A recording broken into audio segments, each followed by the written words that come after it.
Nous vous invitons à vous abonner si ce n'est pas encore fait, à activer la cloche pour être au courant de nos prochaines vidéos, à nous suivre sur nos réseaux Facebook et Instagram adventiste.mq.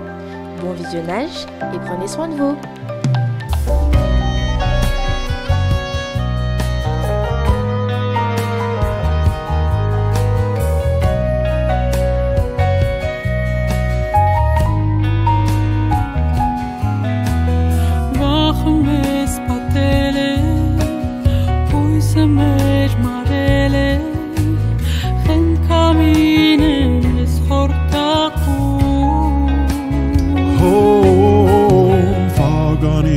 The sunlight, the poetry and laughter. Hostile is the desert, but somehow I'm not alone. 주 나를 폭풍 속에서 주를 찾게 하시고 광야 가운데서도 함께 하시네.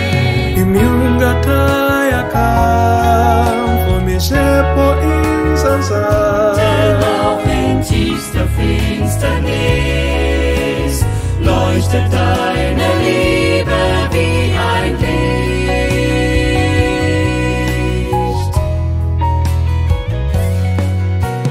Tudo é tão difícil, sobram os problemas como uma tormenta sem fim.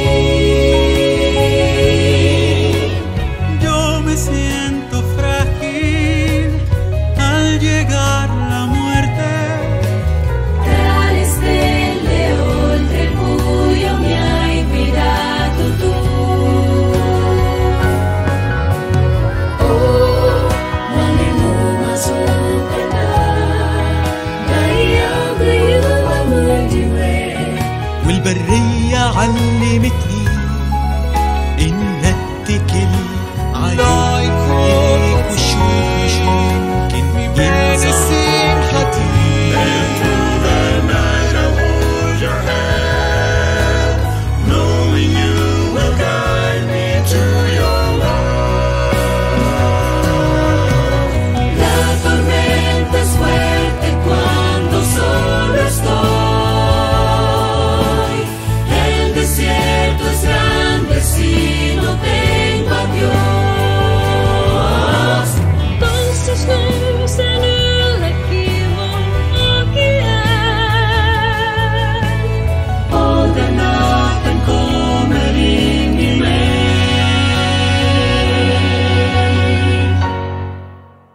Lord, I have learned throughout the storm how to hide myself in you.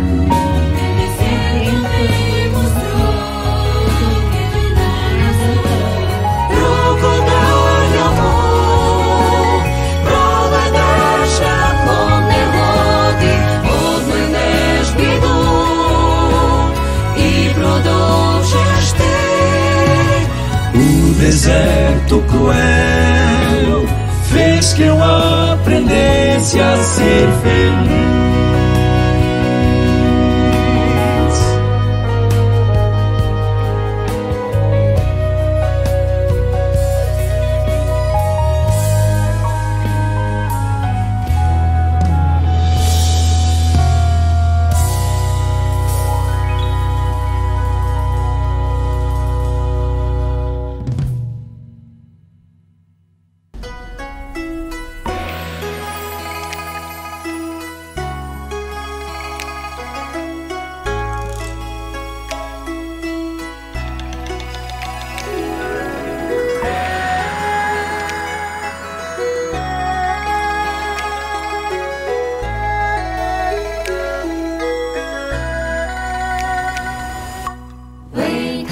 我曾立下誓约，献上我此生的夙愿，哪管平凡伟大。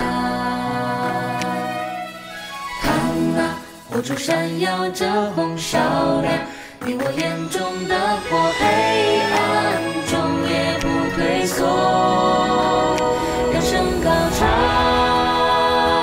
耶稣。中也会有路。我心里在燃烧，追随那光奔跑，用尽一生奔跑，有主做我依靠。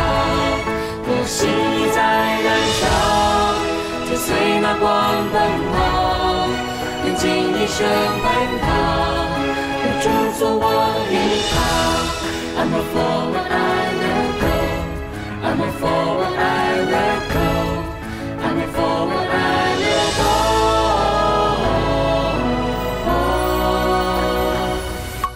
为他抛下黄昏长夜，我愿踏上树到青天，那关曲折平坦。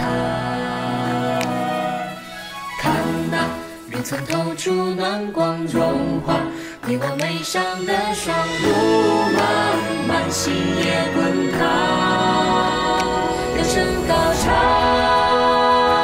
耶稣，金丝银过有故，我心里就燃烧，去享受你的照，用一生祈祷，有主做我依靠。我心里就燃烧，去享受你的照，用一生祈祷，有主做我依靠。I'm a forward, I will go. I'm a forward, I will go. I'm a forward, I will go.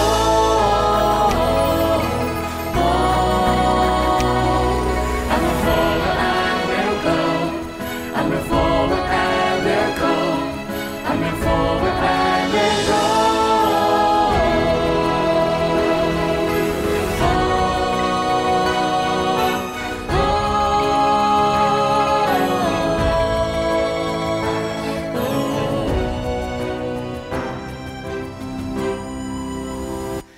声高唱耶稣，海中也会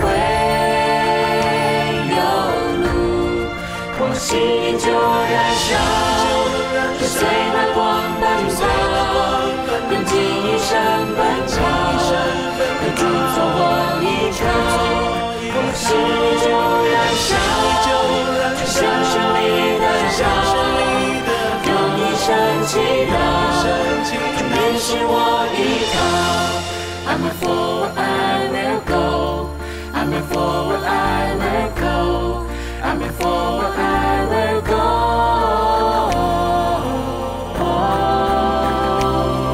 I'm a forward, I will go. I'm a forward, I will go. I'm a forward, I will go.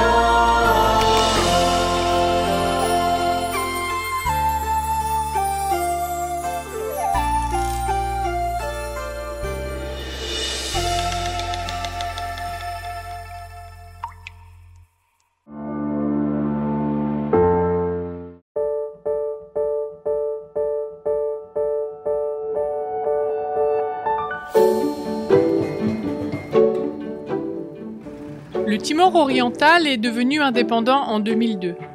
La moyenne d'âge y est de 17 ans dans une population d'1 300 000 habitants. L'Église adventiste du 7e jour a découvert qu'environ 40% de la population est illettrée et on a conclu et décidé que l'éducation serait ce qui rendrait le plus service à la communauté. Notre centre d'influence le plus important, ici, est l'école internationale adventiste du Timor. Cette école procure aux élèves une opportunité pour leur futur et pour le développement futur de leur pays. Elle leur apporte une éducation basée sur la Bible, leur enseigne la discipline et les valeurs chrétiennes. Cet établissement est au service de centaines d'élèves et de leurs familles qui désirent que leurs enfants reçoivent une éducation de qualité. Quand l'école a ouvert ses portes en 2015, elle a principalement attiré les élèves adventistes qui devaient faire face aux exigences des écoles publiques concernant leur présence le samedi. À présent, l'école internationale adventiste est connue partout dans le pays comme offrant quelque chose de différent. The teachers, with the lessons that they are preparing, Quand ils préparent leurs leçons, les enseignants ne se concentrent pas seulement sur ce que dit le livre, mais s'assurent qu'elles intégreront une leçon de foi.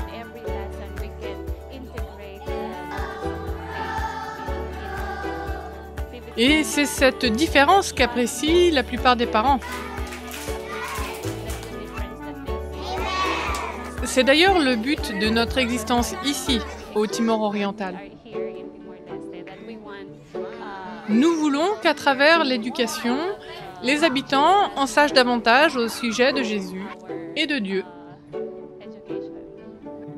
À cause de l'espace limité, il y a quelques années, l'école ne pouvait accueillir que 20 élèves. Grâce aux offrandes du 13e sabbat de 2015, de nouvelles classes ont pu être construites. Ce qui nous permet maintenant d'ouvrir notre porte à 160 élèves. J'ai choisi cet établissement car la première fois que j'y suis entrée, j'ai ressenti sa fraîcheur, particulièrement son environnement, les plantes, les oiseaux, mais aussi les gens. Je me suis dit, waouh, cette école est réellement un bel endroit où les enfants peuvent étudier et recevoir une bonne éducation.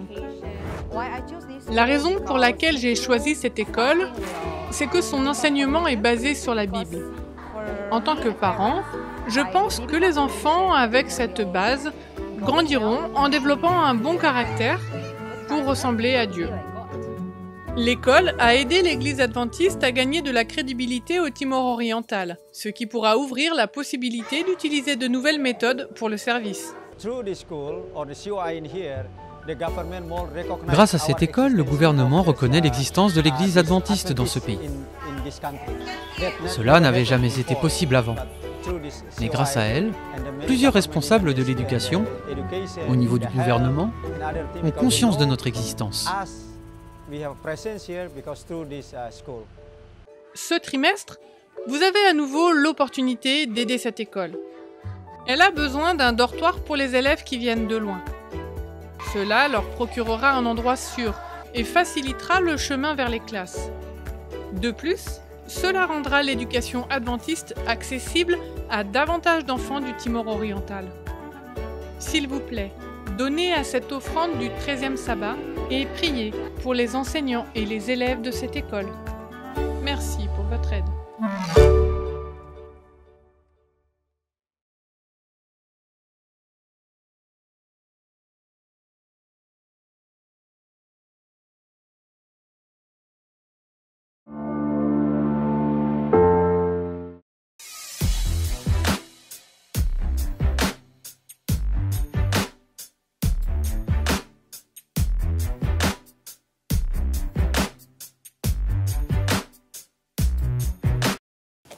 Salut à tous, nous vous souhaitons la bienvenue, nous sommes heureux de vous avoir avec nous, d'autant plus heureux que nous débutons notre mois des jeunes, et donc durant le mois de mars, les sabbats, comme aujourd'hui, les dimanches, les mercredis, les vendredis, eh bien, vous aurez l'opportunité, le privilège de pouvoir suivre un programme préparé par la jeunesse pour vous. Et donc, dès demain, eh bien, vous pourrez faire exactement comme vous avez fait ce matin, vous connecter sur le YouTube de la Fédération et visionner eh bien, ce programme qui débutera à 19h. Voilà, pour le moment, nous sommes dans notre étude de l'école du sabbat. Et avec moi sur le plateau, eh bien, nous avons Lisa. Comment vas-tu, Lisa? Ça va bien, merci. Ça va très bien. Et nous avons également Florine. Et toi, Florine? Très bien, merci. Ok, vous êtes ready? Vous êtes prête pour débuter? Ready, prête. Ok, eh bien nous débutons avec vous, c'est juste après cela.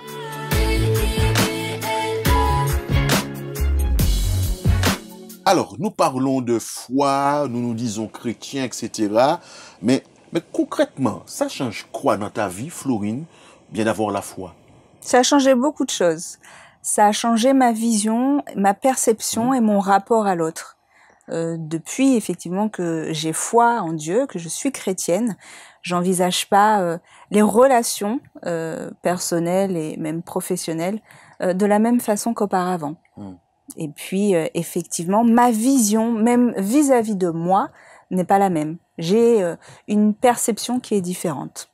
Voilà ce qu'elle m'apporte effectivement aujourd'hui, cette foi. Ok, toi, Lisa, alors. Alors pour ma part, ça influence beaucoup ma vie future. C'est-à-dire que je m'accroche aux promesses de Dieu et ça me permet d'appréhender le futur plus sereinement. D'accord, tu as parlé de ta vie future et ta vie présente alors. Oui, bien sûr, ça a un impact. C'est-à-dire que je me confie et j'attends les promesses que Dieu a pour moi. C'est-à-dire que il y en a qui se réalisent maintenant, qui vont se réaliser par sa grâce. Donc oui, c'est vrai futur, mais aussi présent. Ok, d'accord. Mais quelle valeur, finalement, parce qu'on a foi dans le sacrifice de Jésus. Hein, on croit qu'il est mort à la croix pour nous, etc. Mais quelle valeur vraiment son sacrifice à tes yeux, Lisa? Franchement, pour moi, c'est vraiment incroyable qu'un innocent ait décidé, de donner sa vie pour moi, qui ne suis que péché, en fait. Et ça me permet de prendre conscience aussi de l'amour que Dieu a pour moi. Vraiment, c'est cette dimension et je trouve ça vraiment incroyable. C'est clair. Et de ton côté, alors? Alors, je rejoins Lisa parce qu'elle emploie un mot qui est très important. Elle dit incroyable. Et effectivement, je crois qu'on apprécie, qu'on prend conscience petit à petit de la pleine mesure du sacrifice de Jésus à la croix pour nous sauver, pour nous racheter et éternellement. Et quand on arrive à comprendre ça, à palper ça au quotidien, petit à petit, on se dit, waouh, comme a dit Lisa, c'est incroyable. Alors, mais on se dit, mais on ne peut pas rester indifférent à un tel déploiement d'amour à notre égard. Et souvent, je prends l'image d'un centime d'euro qui serait tombé dans un caniveau. Il te manque juste ce centime pour acheter le pain. Est-ce que tu te serais arrêté pour le ramasser? Il y a des escriments, etc. Certainement que non. Peut-être que ce jour-là, tu désirais de jeûner. Et pourtant, ce centime, c'est nous. Et Jésus, lui, il l'a ramassé. Il l'a ramassé. Ça donne une information, mais vraiment extraordinaire de savoir quelle valeur que nous avons à ses yeux. Nous serions les seuls humains, seuls sur Terre, ils seraient quand même morts sous cette croix. Et c'est formidable de réaliser que un si grand problème du péché, qu'il puisse le régler en permettant que deux planches de bois soient placées en forme d'une croix et qu'il se laisse crucifié là-dessus, il a réglé le problème pour nous. Mais franchement, lorsqu'on analyse ce qu'il a fait pour nous, ben on se dit, mais on ne peut pas rester indifférent. Exact. Et on ne peut pas attendre d'être plus âgé pour pouvoir s'engager envers lui. Étant jeune, on se dit non, on court vers toi, parce que vraiment, personne ne ferait une chose pareille. Et puis, on réalise qu'à travers ce sacrifice, il nous accorde son pardon. Et mais de manière concrète, ça vous apporte quoi de savoir justement que le pardon est accessible en Jésus? Ben moi, je me dis que la route du chrétien, comme dit le chant, n'est pas facile. C'est-à-dire qu'on va tomber, on va même pécher, mais c'est bon de savoir que Dieu est là. Il va pas nous juger, il va nous pardonner, et il va nous dire, je suis là avec toi, on va y aller, on y va, on y retourne. Donc vraiment, c'est ce que ça m'apporte et je suis vraiment sereine. C'est-à-dire que certes, je vais faire tout mon possible pour ne pas pécher, mais je sais que si je tombe, malgré tout, il sera là et il m'accorde son pardon. Tu fais tout ton possible, hein? Bien sûr que oui. Oui, on disait incroyable, c'est extraordinaire parce que de savoir que Dieu nous accorde son pardon, ça nous enlève un stress, une pression. Quand on est chrétien et qu'on avance, on sait qu'on peut chuter. Et si on n'a pas conscience qu'effectivement on peut être pardonné, c'est comme si on avait une épée de Damoclès au-dessus de la tête. Et tout de suite, c'est plus compliqué. Et en général, quand on a du stress, on a cette pression et cette épée de Damoclès, c'est là où on commet plus d'erreurs. Et on chute et on se dit mince, c'est fini. Là, c'est différent. On se dit, bon, je peux chuter, effectivement, mais si je chute, je sais qu'il est à côté de moi, et au lieu de me laisser à terre, il va me relever et il va me dire, on continue, on va de l'avant. Fait pas que je puisse chuter, C'est-à-dire que la probabilité, elle est là. Oui, tout à Dans fait. le sens, bon, je peux tomber, je peux tomber, il n'y a pas de problème. Hein. De toute façon, elle est là. C'est-à-dire la probabilité, elle est là. Que nous puissions tomber. Tout à fait. Mais il est bon de savoir que nous avons affaire à un Dieu qui ne nous juge pas, qui est toujours désireux, prêt à nous accueillir, que son pardon est disponible, accessible. Et donc, nous aimerions bien te dire à toi, jeune qui nous regarde, que peu importe ce que tu as fait dans ta vie, peu importe les choix que tu as fait, nous en faisons tous, de bons, de mauvais, qu'il y a toujours pour toi la possibilité de recevoir le pardon.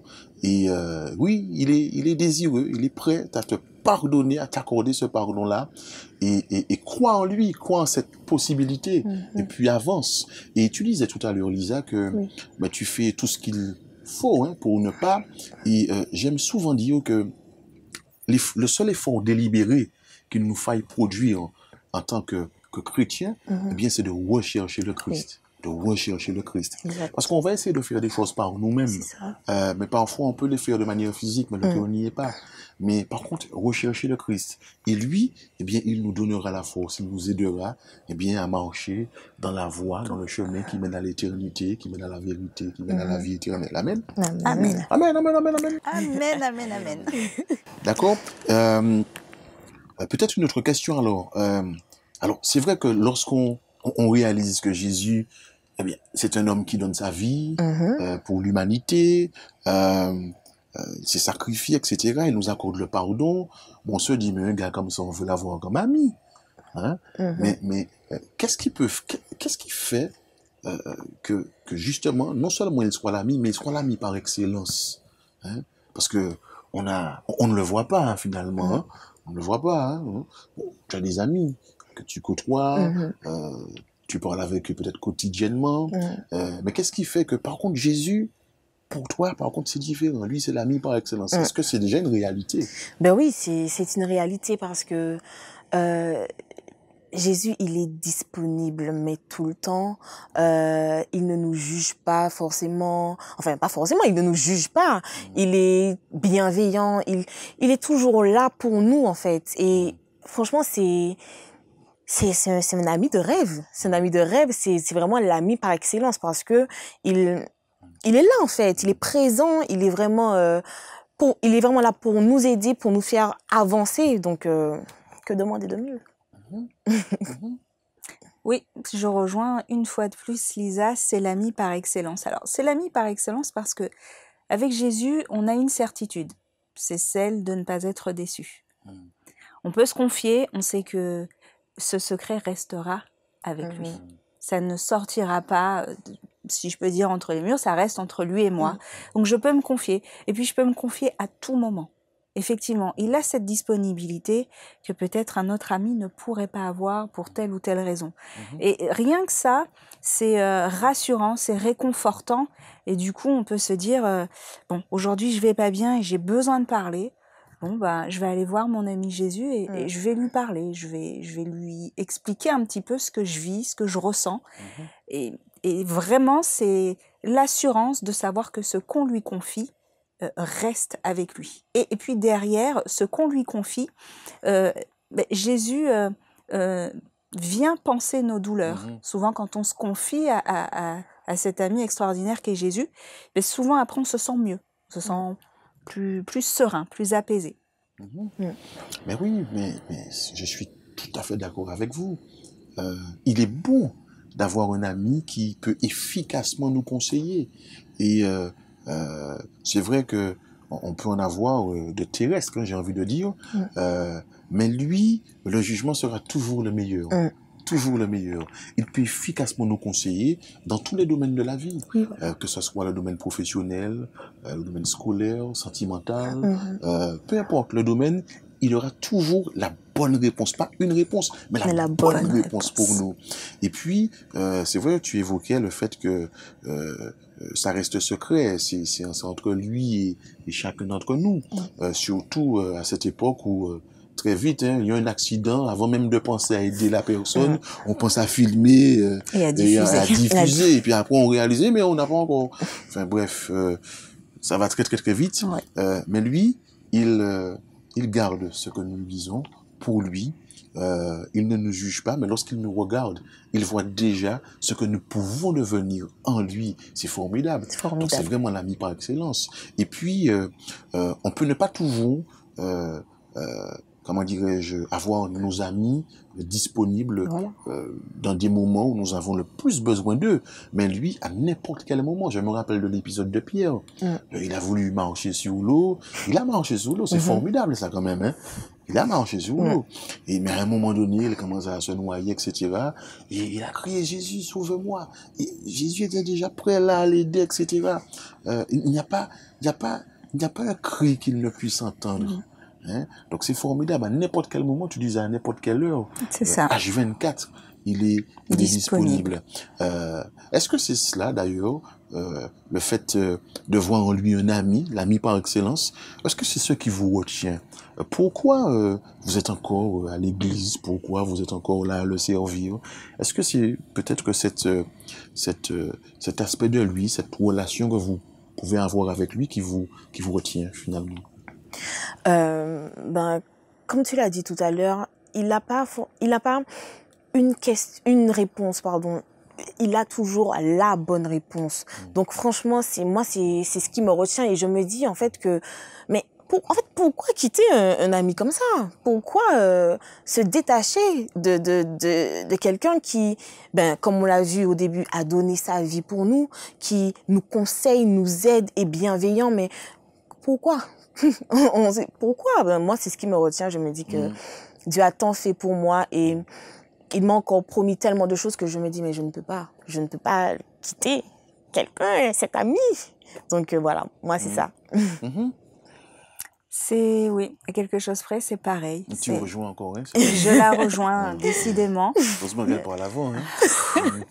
Je la rejoins parce que, effectivement, il y a le fait que Jésus soit un ami exceptionnel et, je dirais, unique. Mais il y a autre chose. Il y a aussi et ce que disait Lisa, de savoir que cet ami a donné sa vie pour nous, pour moi.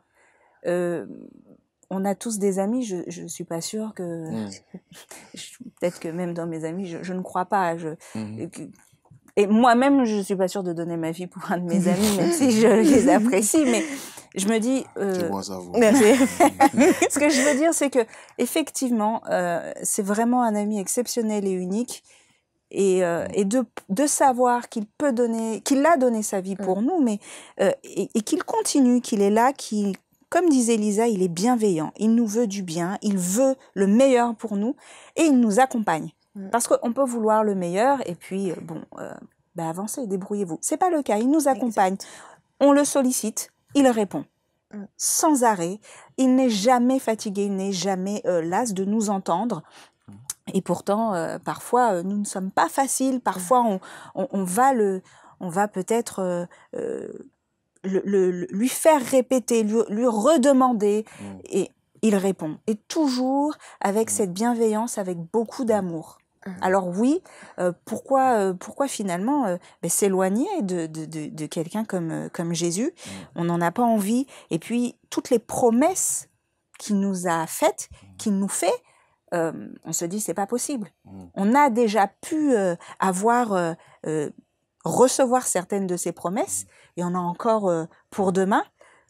Personnellement, j'ai pas envie, j'ai envie de recevoir les promesses de Dieu. Je les attends. Ok, très bien. Alors dites-moi, peut-être que pour clôturer, quel conseil que vous auriez aimé partager, donner à des jeunes comme nous qui nous regardent en ce moment? Moi, si je pouvais donner un conseil, ce serait de toujours garder les yeux fixés sur Jésus, de ne pas avoir peur de lui parler de tout concernant tous les domaines en fait de notre vie, de ta vie, et il a toujours la bonne réponse à ton problème en fait.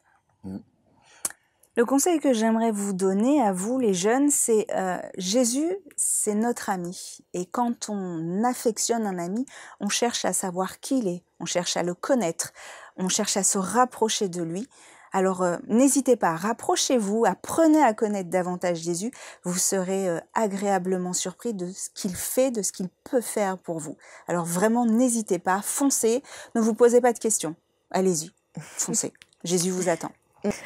Eh bien, ce sont sur ces paroles que nous clôturons notre étude de l'école du sabbat. Nous te donnons rendez-vous pour une autre étude, pour un autre moment, sabbat prochain.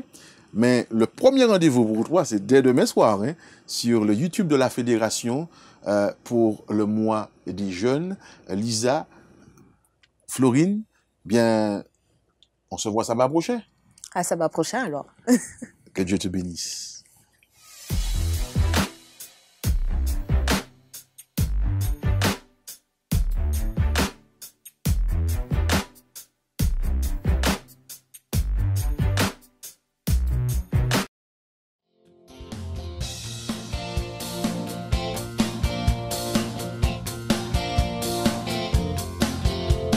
Un nouveau jour a commencé, nous marchons vers la destinée et nous voulons ne pas rater ce que Dieu nous a préparé.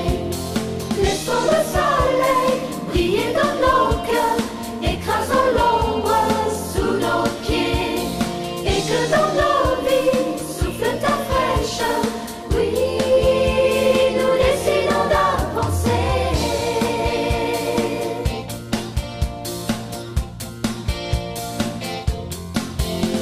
Aller plus loin, sans s'arrêter, sans se laisser décourager. D'un pas certain, toujours marcher, surtout ne pas se retourner. Laissons le soleil briller dans nos cœurs, écrasons l'ombre sous nos pieds et que dans nos vies souffle ta fraîcheur. Oui, nous décidons d'avancer.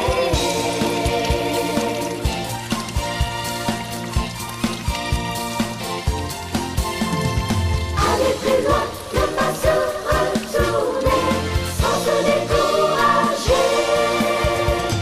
Jusqu'au bout, oui, nous faut continuer. Nous voulons avancer. Nous voulons avancer.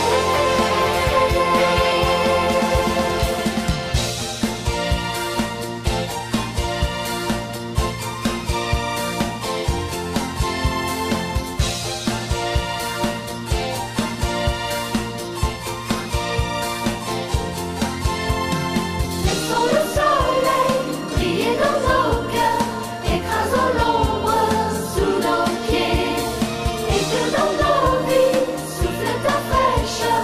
Oui, nous décidons d'avancer. Oui, nous décidons d'avancer.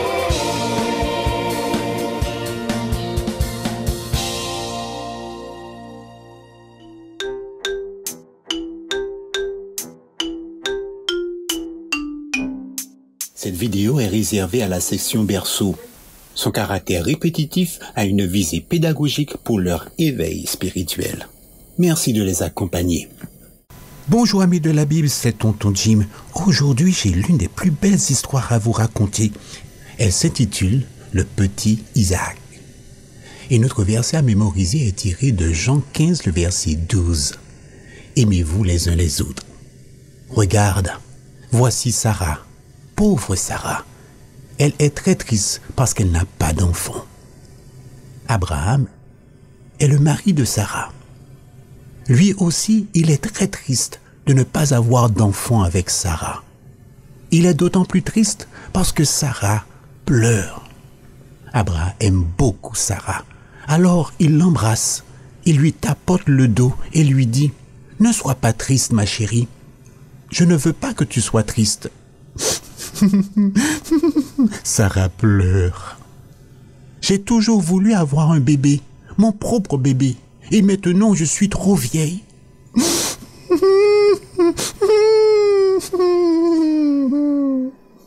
Alors Abraham dit à Sarah, « Je sais que tu veux d'un bébé. Je veux aussi d'un bébé. Dieu nous a promis qu'il nous donnerait un fils, mais maintenant nous sommes si vieux. Mais ne pleure pas, ma chérie, tout ira bien. Un jour, Abraham vit 3 hommes. Ils étaient étranges. Ils se tenaient debout près de sa tente. Ils avaient l'air fatigués après avoir fait un long voyage. Alors Abraham les interpella. « Venez par ici et reposez-vous un moment à l'ombre sous l'arbre, et je vous préparerai de quoi manger. » Les hommes étaient heureux. « Merci, merci beaucoup, mon bon monsieur. » Et les 3 hommes s'assirent sous l'arbre. Abraham alla rapidement vers sa tente. « Sarah, nous avons de la visite. Nous avons de nouveaux amis. Prépare quelque chose à manger, quelque chose de bon, de copieux que tu sais si bien préparer. »« Bien sûr, mon chéri, je le fais tout de suite, » répondit Sarah. Puis, Abraham retourna auprès de ses nouveaux amis. Quand la nourriture fut prête, Sarah appela Abraham. « La nourriture est prête !» Alors, Abraham alla prendre la nourriture et fit le service. Tout était parfait. Tandis qu'il mangeait, l'un des hommes demanda à Abraham, « Mais où est ta femme ?»« Elle est à l'intérieur de la tente, » dit Abraham. Et l'homme lui dit, « Je reviendrai l'année prochaine, à la même époque, et ta femme aura un petit garçon, son propre bébé. » Lorsque Sarah a entendu la nouvelle, elle n'a pas pu s'empêcher de rire.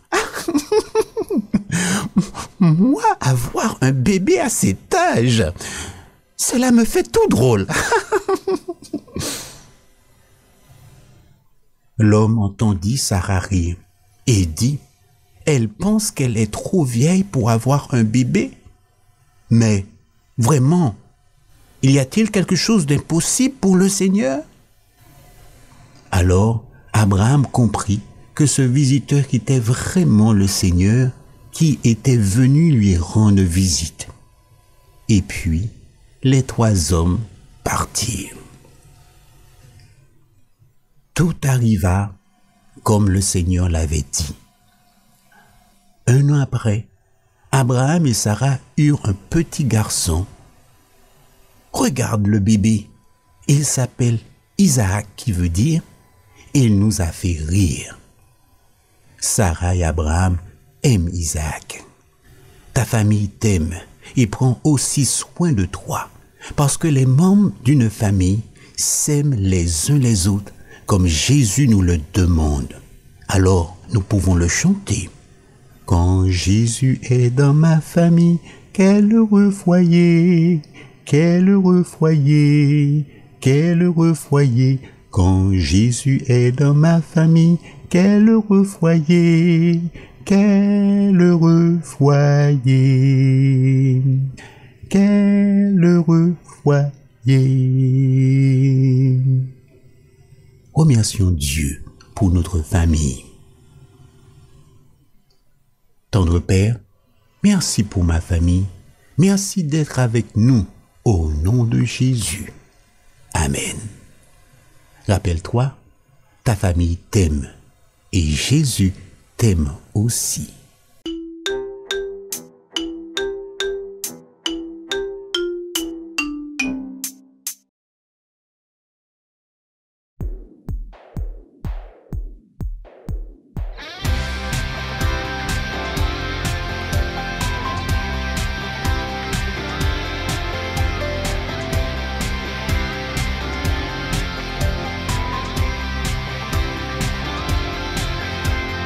Si j'étais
Bonjour les enfants, c'est Lorena qui vous parle et aujourd'hui je vous amène une histoire qui s'appelle Les autels d'Abraham.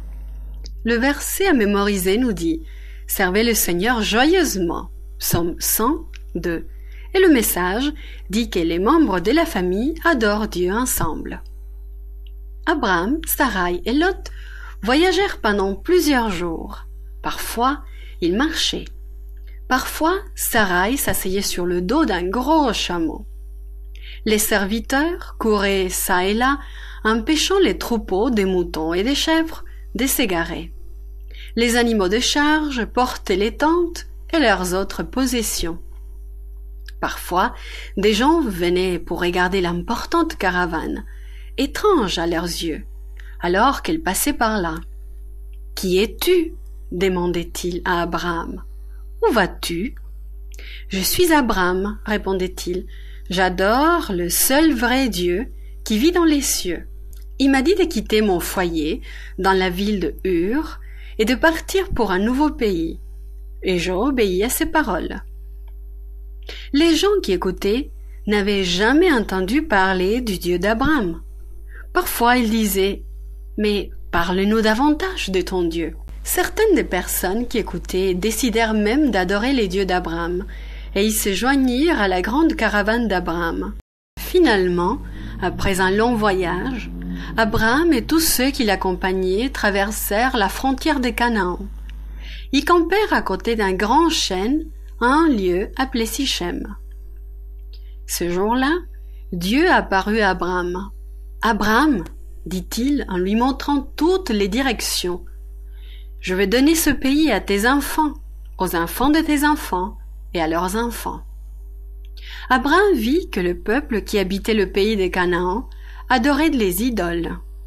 Ils adoraient même leurs idoles exactement à l'arbre où Dieu était apparu à Abraham. Mais Abraham n'adorait pas leur idole.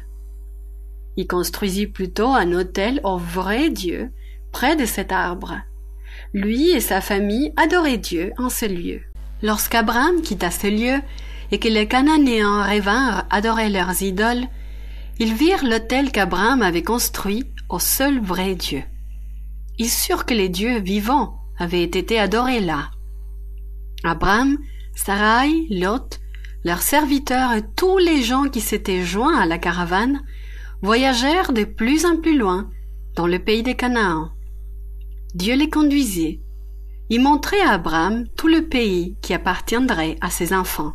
Et chaque fois qu'Abraham s'arrêtait pour camper, il construisait un autel et conduisait son peuple à adorer le vrai Dieu.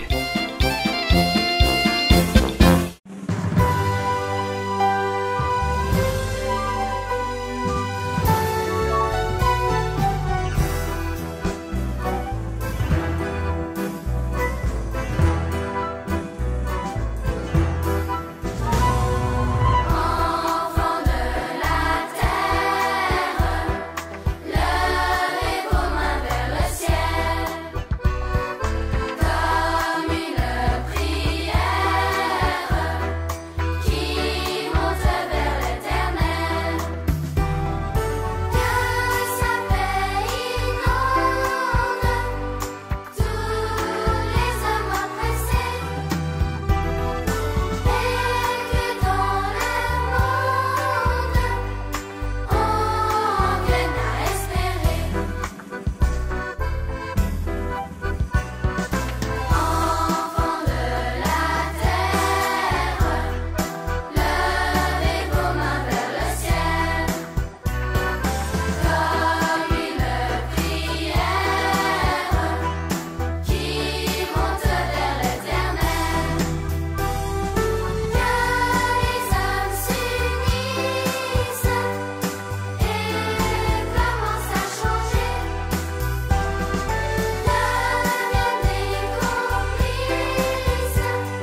Salut, comment vas-tu? Bien, j'espère. Je suis contente de te retrouver. Une personne t'a-t-elle déjà demandé de faire quelque chose que tu ne savais pas faire? Comment t'es-tu senti? Certainement, tu as rechigné et tu n'as pas vraiment voulu le faire. Mais, à l'inverse, est-ce qu'on t'a déjà demandé quelque chose que tu savais très bien faire? Comment t'es-tu senti? Nous faisons tous certaines choses mieux que d'autres. Ceci par rapport à nos dons et nos talents. Dans l'histoire d'aujourd'hui, nous verrons que Jésus a demandé à ses disciples de le servir le mieux que possible. Simon avait donné un festin en l'honneur de Jésus. Lors de ce festin, une femme avait lavé les pieds de Jésus avec ses larmes, et les disciples s'efforçaient encore de comprendre le commentaire de Jésus. Une chose était sûre, ils avaient compris l'importance de cette soirée. La fête était terminée, le groupe était prêt à continuer sa route. Le temps passait rapidement et il fallait qu'ils se rendent à Jérusalem. Dans quelques jours, ce serait la Pâque, et ils voulaient se préparer pour la célébration de cette fête. Cette soirée-là serait encore plus importante que l'autre. La Pâque rappelait comment Dieu avait délivré les Juifs de leur esclavage en Égypte. Un agneau avait été tué pour chaque famille juive.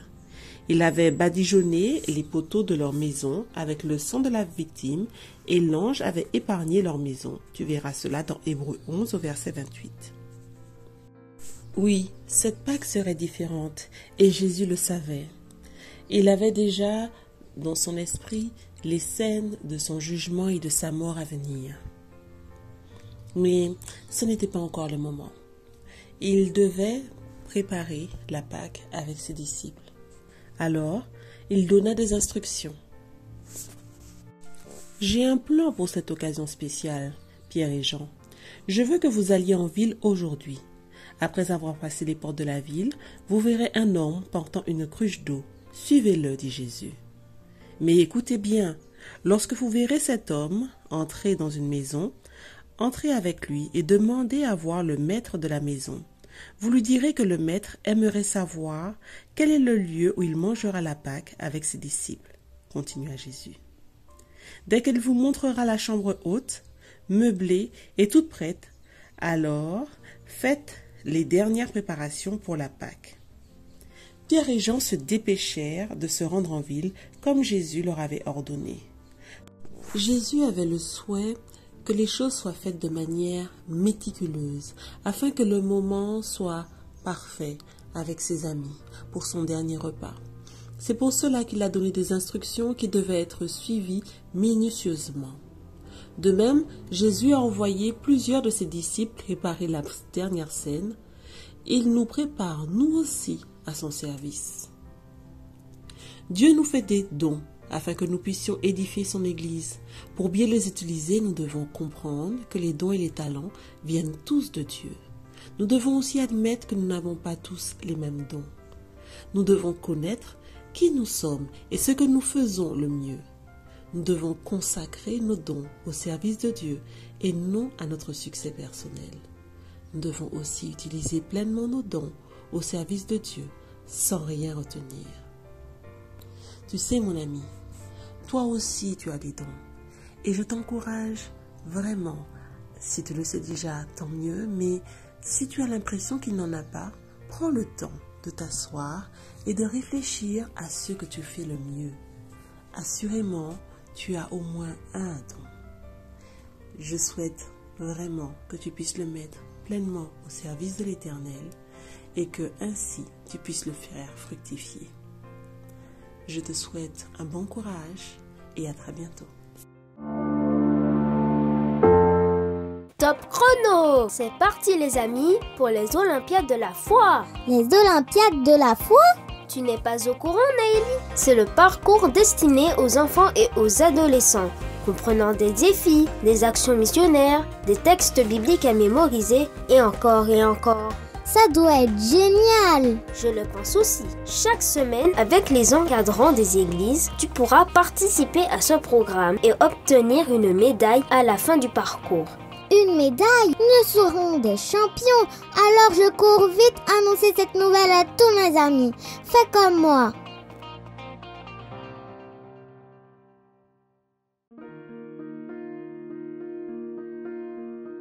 Vous avez besoin d'aide.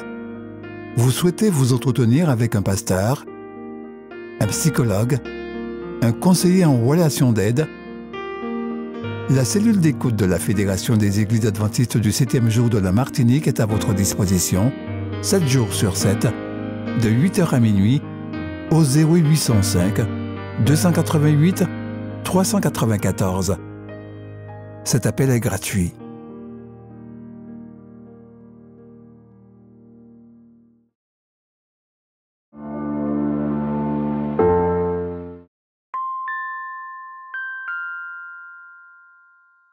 Savez-vous que le fait de rendre la dîme est un moyen de mesurer votre spiritualité? Une étude importante effectuée sur 5 divisions adventistes à travers le monde révèle que rendre la dîme est étroitement lié à 5 autres pratiques qui unissent une personne à Dieu.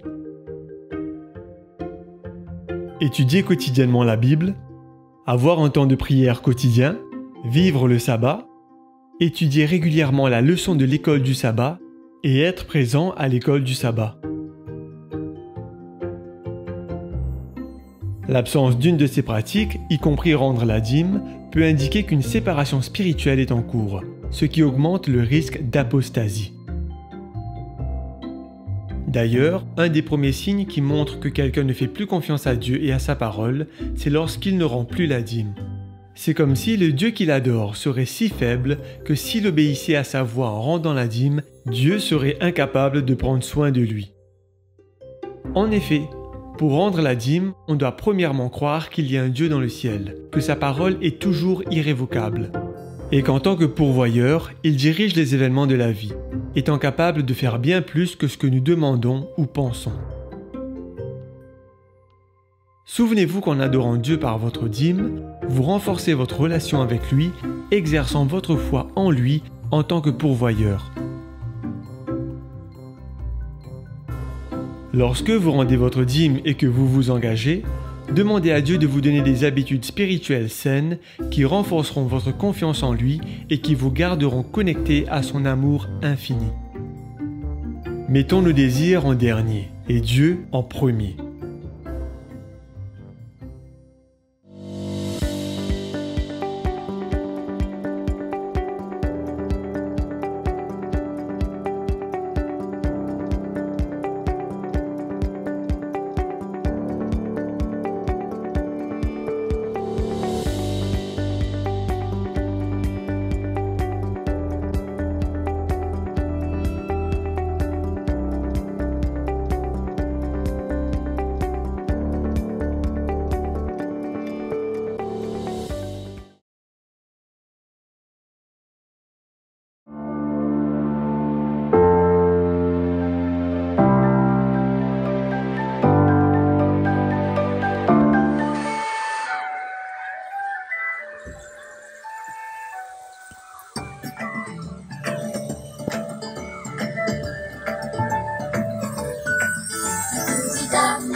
Seigneur, tu me donnes une journée, un temps pour dormir et me réveiller, un temps aussi pour boire et manger, un temps pour me baigner et m'habiller, un temps pour jouer et pour m'amuser, un temps pour apprendre et travailler, un temps pour prier et adorer.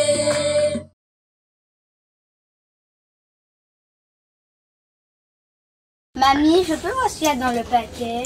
Eh bien, c'est un cadeau pour vous, les enfants, hein?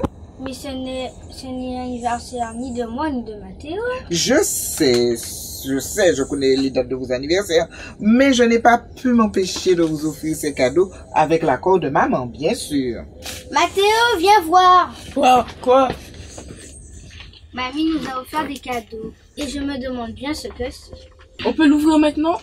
Pas encore. Dans un petit moment, je vais faire quelque chose, je reviens. tellement envie de savoir ce qu'il y a dedans. Juste déchirer un petit bout et je verrai. Mamie a dit de ne pas toucher au cadeau. Vaut mieux lui obéir. Me voici, les enfants. Ah, enfin, mamie, tu es là. On était trop impatients d'ouvrir les cadeaux. Alors, Estelle, voici le tien. Merci. Et Mathéo, voici le tien. Merci. Mathéo, tu es pensif. Est-ce que tu es déçu de ton cadeau? Oh non, mamie, jamais de la vie. Il est super, mon cadeau. Ah. C'est juste que l'autre fois, tu m'as raconté une histoire sur les serviteurs et les talents. Oui. Et que tout talent est un cadeau. Et j'ai trouvé ça drôle.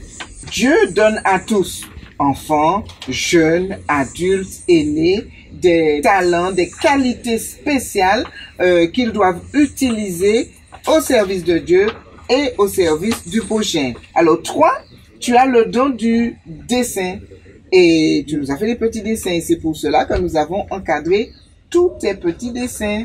Petits? Ça veut dire qu'il y a des grands dons et des petits dons? Alors ce n'est pas ce que j'ai voulu dire. Alors par exemple, toi Mathéo, tu dessines. Nous t'avons inscrit à une école de dessin et de peinture. Tes professeurs t'aideront à perfectionner ton don qui est un véritable cadeau de Dieu. C'est super. Je ne suis vraiment pas obligée d'attendre d'être un grand. Quelquefois, Mathéo, le cadeau de Dieu ne peut pas être ouvert tout de suite parce que nous sommes trop jeunes ou pas assez expérimentés. Alors, il faut du temps, il faut de la patience, il faut persévérer, remercier notre donateur et surtout gérer avec Dieu. C'est très important. Moi, je le remercie pour les dons qu'il m'a donnés. Même si je suis bien impatient, je veux bien gérer avec Dieu. Tu sais des efforts, je le reconnais. Mais n'aurais-tu pas essayé de couper une caïmite par impatience? Oh, mamie.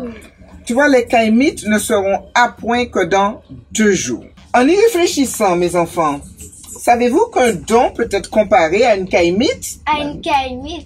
Ah, c'est trop drôle. Alors, vous savez les enfants, la caïmite là, comme vous la voyez, elle a une chair qui est très douce. Mais pour bien l'apprécier, c'est à sa maturité. Quand la caïmite est bien à maturité, c'est là qu'on apprécie. Mais elle a encore des vertus qui sont insoupçonnées. Alors, elle peut guérir les bronchites et les diarrhées aussi. Alors, les enfants, vous voyez, de la même manière que la caïmite permet de soulager les maux de certaines personnes, eh bien, c'est pareil. Les dons que nous possédons de Dieu, eh bien, ils vont contribuer au bonheur des gens que nous côtoyons. Et c'est une manière de bien gérer ces dons-là avec Dieu. Alors, est-ce que vous voulez mieux connaître vos dons, les enfants? Oh oui! Eh bien, demandons à Dieu de nous aider à découvrir les dons qu'il nous a donnés et surtout à les gérer avec lui. Merci notre Père Céleste pour tous les cadeaux que tu nous offres. Aide-nous à les découvrir et à les apprécier et les gérer avec ton aide. Amen. Amen.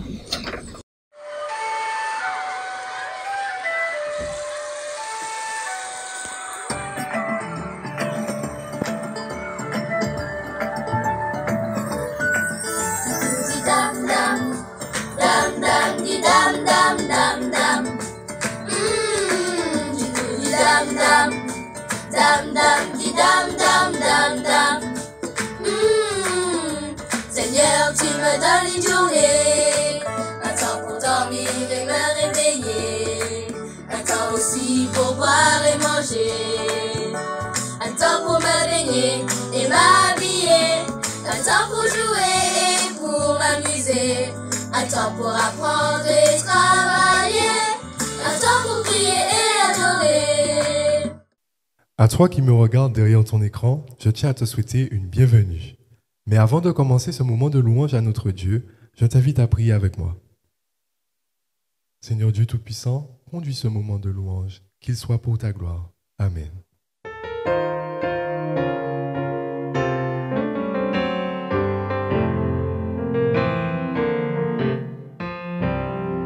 Le Seigneur me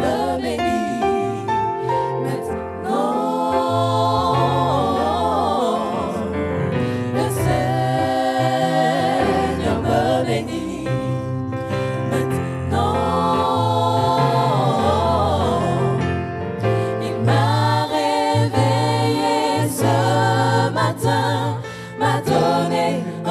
nouveau départ.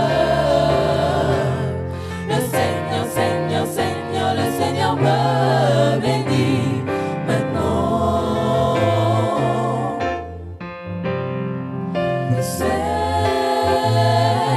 me bénit maintenant.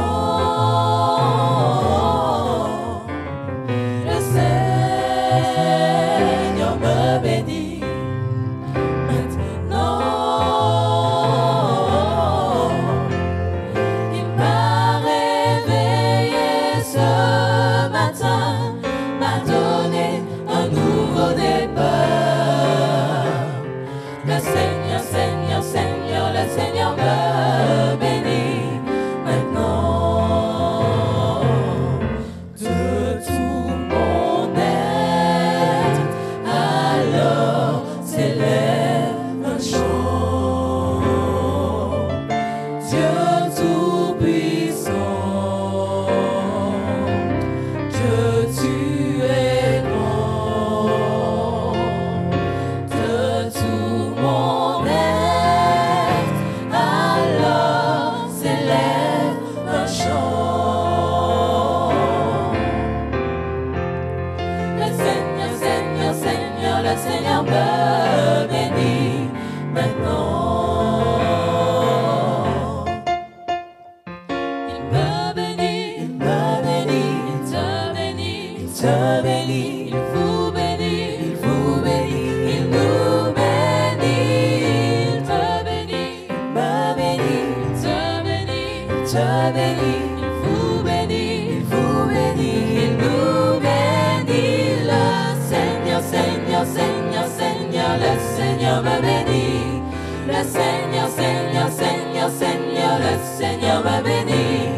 Le Seigneur, Seigneur, Seigneur, Seigneur, le Seigneur me bénit maintenant.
Bienvenue à toi qui es connecté en ce moment. Confiance en l'Éternel. Ouvrons nos Bibles et lisons 2 Chroniques 20 au verset 20. Le lendemain, ils se mirent en marche de grand matin pour le désert de Tekoa. À leur départ, Josaphat se présenta et dit : « Écoutez-moi, Juda et habitants de Jérusalem. Confiez-vous en l'Éternel, votre Dieu, et vous serez affermis. Confiez-vous en ses prophètes et vous réussirez. » Durant les Jeux paralympiques de 2020, tenus en 2021, une image est restée gravée dans mon esprit. Cette photo prise en plein effort montrant 2 personnes, une sprinteuse malvoyante et son guide. L'Express, l'un des hebdomadaires nationaux, a commenté cette photo en disant ça. Le lien entre un athlète malvoyant et son guide est plus fort que la simple lanière qui les unit l'un à l'autre pendant le temps de la course. Performance rime avec confiance, ont-ils écrit. Le coureur guide. Devenir un coureur guide, devenir un guide voyant, c'est pouvoir mettre ses yeux au service de l'autre. C'est pouvoir mettre ses yeux au service du non ou du malvoyant. C'est apprendre à courir ensemble. C'est ensemble, mieux qu'avancer. C'est courir pour l'autre et avec l'autre et au même rythme que l'autre. De même, être un guide voyant, c'est s'entraîner tout le temps avec l'autre. Développer une très grande relation de confiance.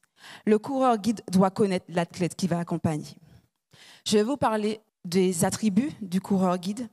Et l'un des attributs du coureur guide est de courir, que ce soit dans un but récréatif, dans un but sportif, avec pour objectif la performance. Le guide, coureur guide, doit être un coureur. Courir en duo n'est pas un exercice facile. Je ne sais pas si vous l'avez déjà expérimenté, mais c'est un exercice compliqué parce qu'il faut faire confiance à l'autre. Le guide voyant, justement, il est doté de la faculté de juger ce qui trait à la sécurité des 2 athlètes, de celui qui l'accompagne et ainsi que de lui-même. Le rôle du coureur guide. Le rôle du coureur guide, il en a 2. Guider et assurer la sécurité. Guider, c'est son rôle principal. Dans son rôle de guide, il doit apprendre à répondre aux besoins de l'autre. Il doit apprendre à connaître l'autre. Il doit apprendre à connaître ses besoins, ses objectifs, sa performance. Le guide idéal doit être en mesure de courir et de parler en même temps, en essayant d'avoir de l'énergie pour observer l'environnement qu'il y a autour, pour que les 2 progressent en même temps. Assurer la sécurité, que ce soit de façon récréative ou de façon sportive, les 2 coureurs doivent se sentir en sécurité. Il est important de se dire que celui avec lequel le malvoyant va avancer, il se sente bien, il se sente vraiment soutenu, accompagné, guidé, fortifié. Lors des participations aux courses, le coureur guide assure la sécurité non seulement de l'athlète malvoyant ou non-voyant, mais aussi indirectement celle de tous les participants à la course. Mais en cet instant, je vais vraiment vous parler d'un guide sûr, un guide sur lequel on peut compter. Ce nom, Jerusa Gébert dos Santos, ne vous dit peut-être rien. À moi non plus, avant août 2021, il ne me disait rien. Mais cette sprinteuse triple médaillée a marqué la finale du 100 mètres à Tokyo en août 2021. Elle était âgée de 39 ans, championne olympique. Et cette championne a vu cette médaille s'éloigner. Alignée sur la ligne de départ, la sprinteuse et son guide sont enfin prêts à prendre leur envol. Ils sont enfin prêts à se lancer dans la course. Et tout à coup, juste au moment où le coup de feu annonce le début de la course, la cordelette qui les liait se rompt. Prise de panique, et j'imagine la scène, je ferme mes yeux et je mets ma main en me disant qu'elle cherchait la main de son coureur guide. Elle ne l'a pas trouvée. Rien à faire. L'espoir avait laissé place au désespoir. L'espoir avait laissé place à l'angoisse. L'espoir avait laissé place aux larmes. Tout comme cette sprinteuse, pleurer devient parfois le seul moyen de soulager nos peines. Pleurer devient le seul moyen de soulager nos angoisses. Beaucoup ont pleuré et beaucoup perdent confiance. Dans ce monde actuel, il est difficile de faire confiance. Il est difficile d'avoir confiance. Et vous me direz, oui, mais quelle est la différence entre faire confiance et avoir confiance? Il y en a bien une. Avoir confiance, c'est le sentiment de quelqu'un qui se fie entièrement à l'autre, à quelque chose. Et faire confiance ou mettre sa confiance, c'est considérer quelqu'un, quelque chose comme digne de la confiance qu'on lui accorde. Se remettre entre les mains de quelqu'un. Voyager, c'est beau. Bien que ces temps-ci, l'exercice, depuis la pandémie, devienne difficile pour certains. Mais quand nous avons l'opportunité de voyager ou quand nous avons eu l'opportunité de voyager, nous aimons avoir la présence de quelqu'un, d'un guide. C'est comme quand nous faisons une randonnée, nous aimons que cette personne nous guide, cette personne connaisse un peu le chemin pour savoir dans quoi on va s'embarquer, où est-ce que nous irons. Nous aimons en fait parcourir en toute sécurité. Et dans le deuxième livre des Chroniques, le livre que j'ai lu en introduction, au chapitre 20, il nous est rapporté une expérience vécue par le royaume de Juda. Josaphat, roi de Juda à l'âge de 35 ans, marchait dans la voie d'Asa son père. La Bible dit qu'il ne s'en détourna point, faisant ce qui était droit aux yeux de l'Éternel. Alors qu'il administrait son peuple, des Moabites et Ammonites ont décidé de lui faire la guerre. La première réaction de Josaphat, ce fut quoi, selon vous? Ce fut de chercher l'Éternel. Quand nous faisons confiance à une personne, nous nous tournons systématiquement et naturellement vers elle, car nous savons qu'elle pourra nous donner des solutions à nos difficultés du moment. Nous savons qu'elle pourra nous soutenir, nous savons qu'elle pourra nous aider, nous savons qu'elle pourra nous accompagner. Et Josaphat ne se tourne pas vers n'importe qui. Il ne se tourne pas vers son père, vers un ami, vers un frère, non. Il se tourne vers l'Éternel, le guide sûr par excellence, l'abri sûr, celui sur lequel nous ne pouvons que compter. Et le choix de Josaphat peut certes paraître anodin pour certains, mais pas pour les chrétiens, pas pour ceux qui ont appris à mettre leur confiance en Dieu, pas pour ceux qui ont appris à expérimenter le Dieu tout-puissant qui répond à tout. Et en essayant de paraphraser la phrase que j'ai lue de l'Express qui disait « performance rime avec confiance », nous pouvons dire « la confiance ne rime qu'avec l'amour ». En effet, il ne peut y avoir confiance sans amour. Les mots confiance et amour se complètent. Les mots confiance et amour s'emboîtent l'un à l'autre. La confiance ne peut exister s'il n'y a pas d'amour. Et nous avons un exemple sûr. Nous avons l'exemple de Jésus. Nous ne pouvons admettre que celui qui a manifesté le plus d'amour envers les êtres humains, c'est Dieu. Il est lui-même amour. Et depuis la fondation de ce monde, il a exprimé cet amour envers chacune des créatures. Il a exprimé son amour envers chacun d'entre nous.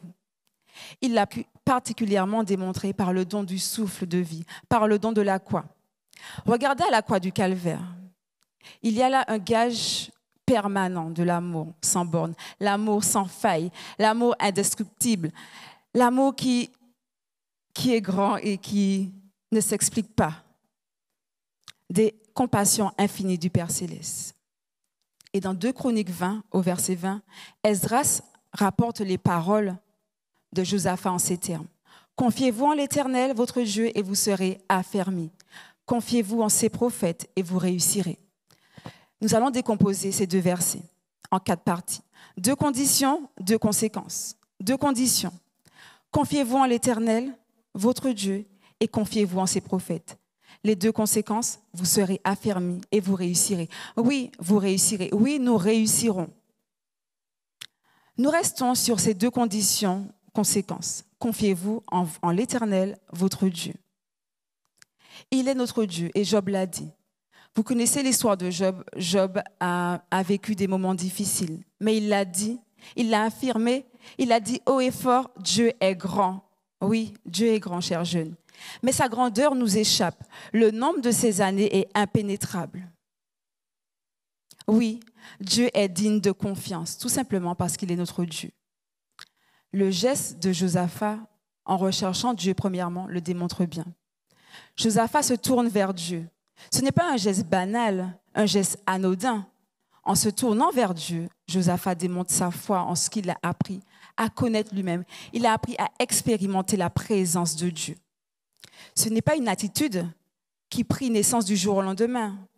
Il a tout d'abord reçu une éducation de son père qui le poussait toujours à rechercher Dieu, à rester constamment en la présence de l'Éternel. Alors, chers jeunes, dans la vie, Tu auras besoin de rechercher Dieu. Que ce soit pour ta vie familiale, ta vie professionnelle, ta vie sociale, ta vie sentimentale. Oui, tu auras besoin de rechercher Dieu. Apprends à le connaître. Apprends à vivre en sa présence. Apprends surtout à compter sur lui d'heure en heure et à chaque seconde. Et vous me direz, oui, mais avoir confiance en Dieu, c'est comme avoir confiance aux autres. Ah ben non, avoir confiance en Dieu est très loin du schéma de la confiance que nous accordons aux membres de notre famille, aux dirigeants d'église, à nos amis, à nos maris, à nos femmes, à nos fiancés. Avoir confiance en Dieu, c'est être certain qu'il nous écoute. C'est être certain qu'il fera ce qui convient de mieux pour nous. Et je vais vous raconter l'expérience d'une jeune fille. À l'âge de 4 ans, une petite fille voit sa vie basculer, voit son présent basculer lorsque sa mère l'abandonne. Elle et sa sœur aînée à leur père violent. Après une tentative de suicide à 8 ans, elle est récupérée par sa mère qui lui fait connaître Christ. Comme certains d'entre nous, à 12 ans, elle décide de faire alliance avec Dieu. À ce stade, tout devrait bien se dérouler, n'est-ce pas? Hélas, non. À la suite de ce choix, elle commence à se questionner, elle commence à se poser des questions existentielles sur l'existence véritable de Dieu, de qui est ce Dieu et pourquoi autant de malheurs lui sont arrivés. Les réponses n'arrivent pas. Vers l'adolescence, elle se détourne des voies de Dieu. Et là commence la spirale infernale, drogue, alcool et j'en passe, pour ne citer que ceci. Durant son témoignage, elle dit une chose surprenante, une chose qui m'a marquée. Elle dit, je priais toujours, et même si j'avais l'impression que Dieu ne m'écoutait pas, mais j'insistais, parce que je voulais voir si un jour il m'entendait et s'il allait me sortir de là. Wow! Malgré tout ce qui lui était arrivé durant son enfance, malgré toutes les situations par lesquelles elle était passée, cette jeune fille, elle avait gardé espoir. Elle avait gardé l'espoir de voir Dieu agir dans sa vie. Confiez-vous en l'Éternel et vous serez affermis. Oh oui, confiez-vous en l'Éternel et vous serez affermis. Dans le livre de Juges, nous pouvons découvrir la vie de Samson. Vous la connaissez aussi, l'histoire de Samson.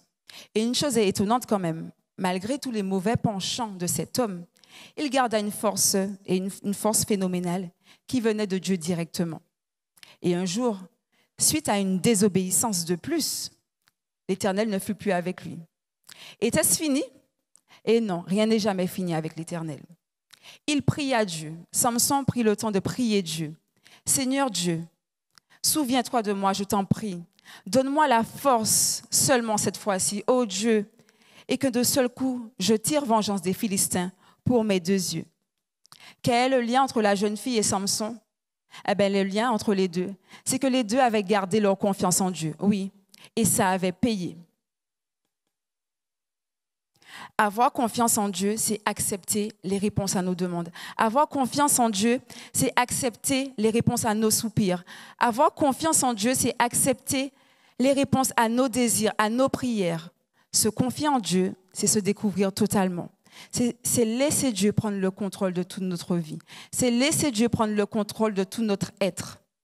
Samson n'avait plus rien à perdre. Il avait tout à gagner dans cet ultime combat contre le mal.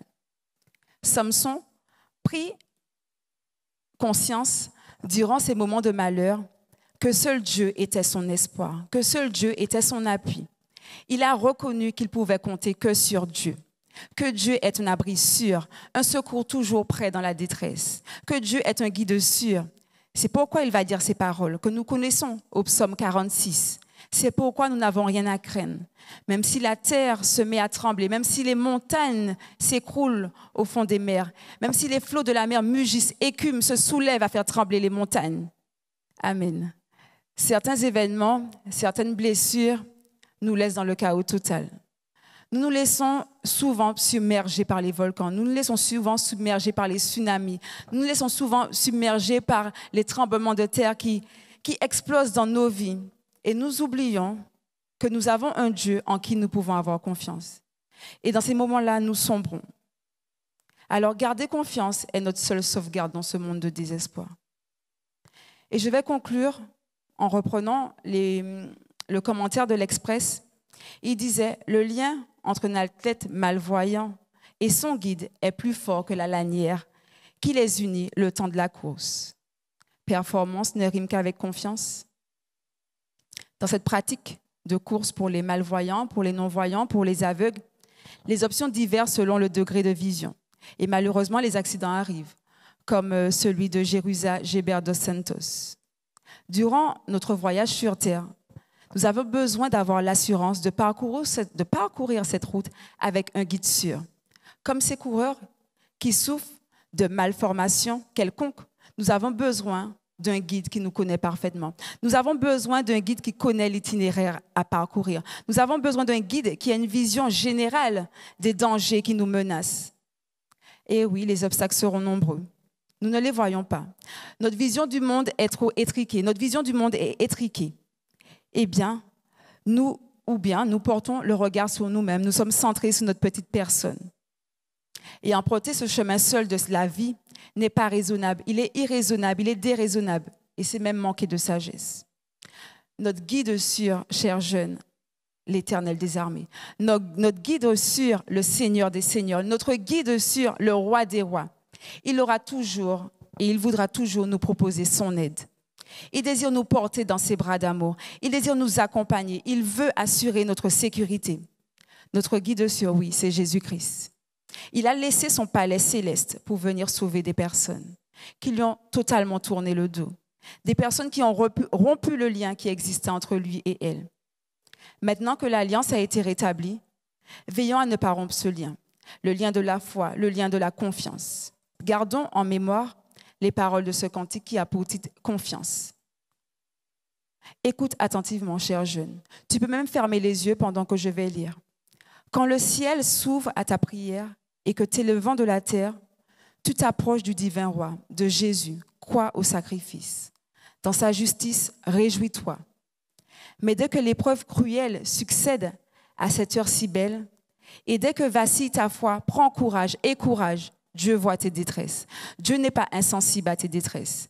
Sur ses promesses dures et vraies, repose-toi. Son grand amour calme et console. Il est partout dans sa parole, immuable comme sa loi. Du salut, saisis l'assurance. Dans l'espérance, ranime-toi, lève-toi. Bientôt, ton dur pèlerinage s'achèvera malgré l'orage.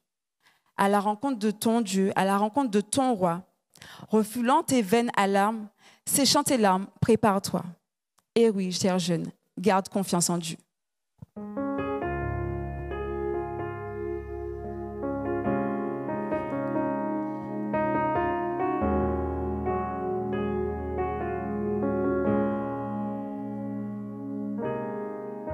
Je ne sais comment exprimer ma gratitude envers toi qui m'as aimé passionnément. Même au milieu de la multitude, tu m'as touché et je sais que tu es vivant. Rien ne pourra me séparer de toi, car je connais la réalité de la foi. Pardonne-moi l'incrédulité, je viens vers toi, car je désire la liberté. Oh, oh, oh. Permets-moi de t'exprimer tout mon amour. Accorde-moi de t'aimer, mon Dieu et mon roi. Permets-moi de t'exprimer tout mon amour. Accorde-moi de t'aimer comme il se doit. Il y a des jours où je me sens si loin. La confusion me fait perdre la direction. Mais soudain j'entends l'écho de ta voix, l'appel divin qui me ramène à la raison. Oh, oh, oh. Permets-moi de t'exprimer tout mon amour. Accorde-moi de t'aimer, mon Dieu et mon roi. Permets-moi de t'exprimer tout mon amour.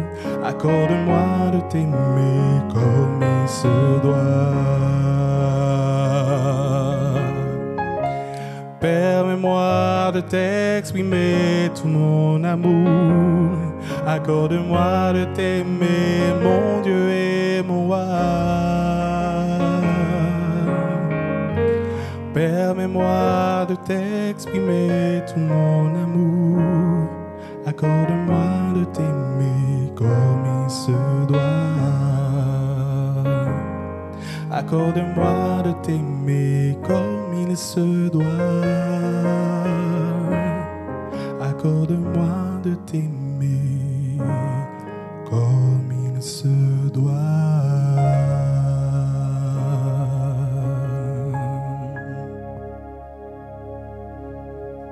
Prions ensemble. Éternel Dieu Tout-Puissant, merci d'avoir parlé à nos cœurs. Merci de nous rappeler, Seigneur, que tu es un abri sûr. Seigneur, tu es un guide par excellence qui est toujours là à nous secourir. Seigneur, nous avons besoin de toi par ces temps difficiles. Alors, Seigneur, accompagne-nous, fortifie-nous, guide-nous. Tu connais chaque jeune qui est connecté en ce moment, Seigneur. Alors, je te demande de pourvoir à leurs besoins et de savoir que tu seras toujours près d'eux. Amen. Nous vous invitons à vous abonner si ce n'est pas encore fait, à activer la cloche pour être au courant de nos prochaines vidéos, à nous suivre sur nos réseaux Facebook et Instagram adventiste.mq. Bon visionnage et prenez soin de vous.